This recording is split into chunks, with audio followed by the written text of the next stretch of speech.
Toiletterne. Nå, 3. uge.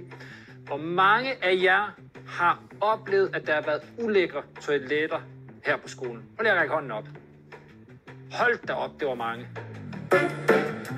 I årevis har ulækre og klamme toiletter på københavnske folkeskoler været et velkendt og veldokumenteret problem. Man får bare sådan en virkelig ulækker følelse i kroppen. Det er ikke så rart.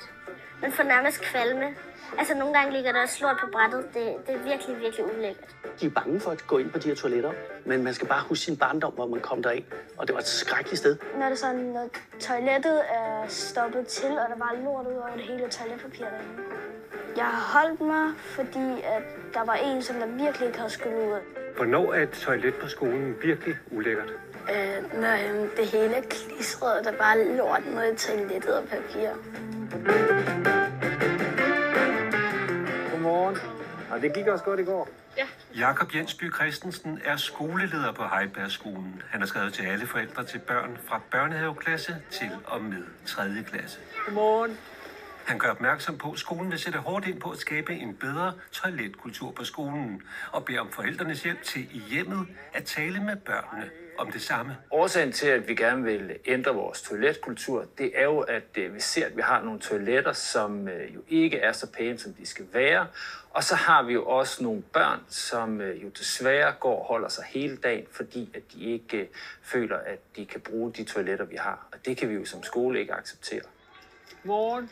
Vi taler meget om det her med, at man skal generelt bare efterlade sine omgivelser, sådan som man gerne selv vil modtage dem.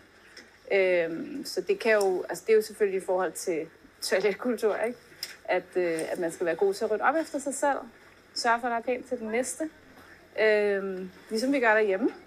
Generelt, det der med offentlige toiletter kan være svært, tror jeg, for mange børn. Godmorgen, piger.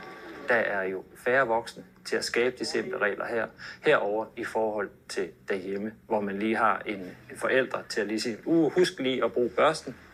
Hvad gør du så, når der er lorteskrab i toilettet? Så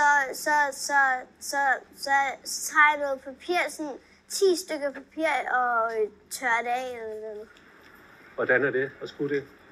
Det er ikke rigtig noget. Jeg holder på vejret, og så tørrer jeg det af. Toiletterne, de starter faktisk sådan nogenlunde pæne. Er vi ikke enige om det? Om her til morgen, så starter de pæne. Men vi skal jo bruge toiletterne hele dagen. På Heibergskolen tager Jakob og lærere nu en snak i alle klasser om den gode toiletkultur.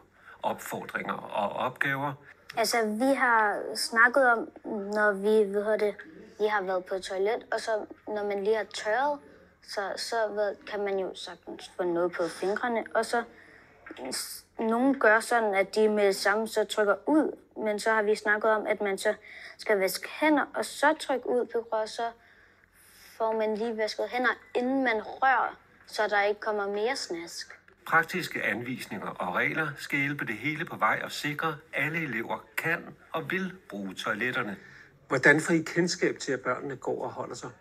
Jamen, det gør vi jo via de forældrehenvendelser, vi får, men jo også via, at vi kan se, at nogle af vores toiletter jo ikke er særlig pæne, og at man har flere uheld, og det tyder jo også på, at vi har nogle børn, der måske holder sig længere, end de skulle, og så kommer de derud, hvor de næsten ikke kan holde sig længere, og så ender det i nogle uheldige episoder. Og det er jo heller ikke hensigtsmæssigt i forhold til det sundhedsmæssige for det enkelte barn.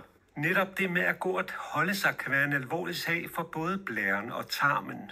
Både Rigshospitalet og Hvidovre Hospital får stort set dagligt børn og unge med problemer ind. Trine Rå Larsen er forstoppelsessygeplejerske.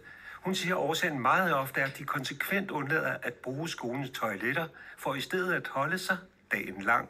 Og i starten kan vi alle sammen godt gå og holde sig, men på sigt kan man få en sløv tarm og en sløv blære, for de står og er fyldt og udvidet. Og det kan jo give mavesmerter, kvalme, blærebetændelse, feber. Og man siger, at hver 5. barn i løbet af barndommen er påvirket af forstoppelse. Så det er jo en god håndfuld, der bliver påvirket af det her. Men hvis du ikke får det behandlet i løbet af barndommen, så tror jeg, så er det ikke sikkert, at du kan komme af med det som voksen, uden at bruge hjælpemidler og medicin og sådan noget.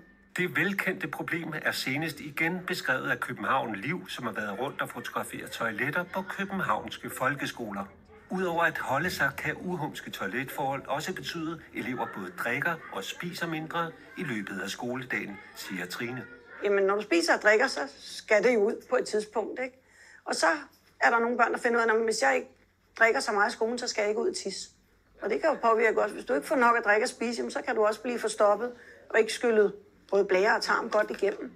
Så det påvirker helt klart, at man ikke får drukket og spist nok. Og så kan man heller ikke koncentrere sig. Men det er desværre sådan lige i øjeblikket, der er faktisk nogen af jer, der siger, nej, jeg vil faktisk ikke gå på toilet, fordi det der toilet, det er ikke pænt. Ashley Brereton er adfærdskonsulent og har i mange år blandt meget andet beskæftiget sig med forholdene på skoletoiletter. Typisk nogle af de analyser, jeg går ud og laver, så går jeg og kigger på de der 30-40 toiletter, der er.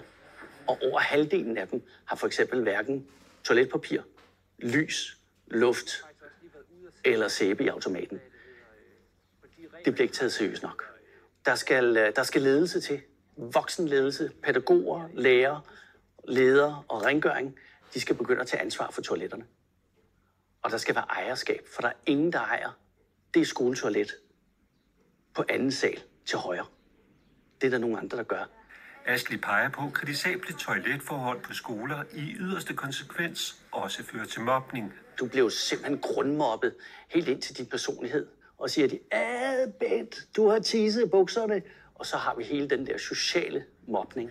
Tilbage på Heibergskolen, som i første omgang har intensiveret rengøringen af toiletterne. Skoleleder Jakob er meget opsat på at få projekt Bedre Toiletkultur til at lykkes. Vi kan ikke have, at der er nogle børn, der faktisk kommer til at få nogle sundhedsmæssige effekter af det her, altså med negative sundhedsmæssige effekter af det her, så de går og holder sig. Og det kan jeg ikke acceptere på den her skole. Så derfor er vi nødt til at lave de klare regler.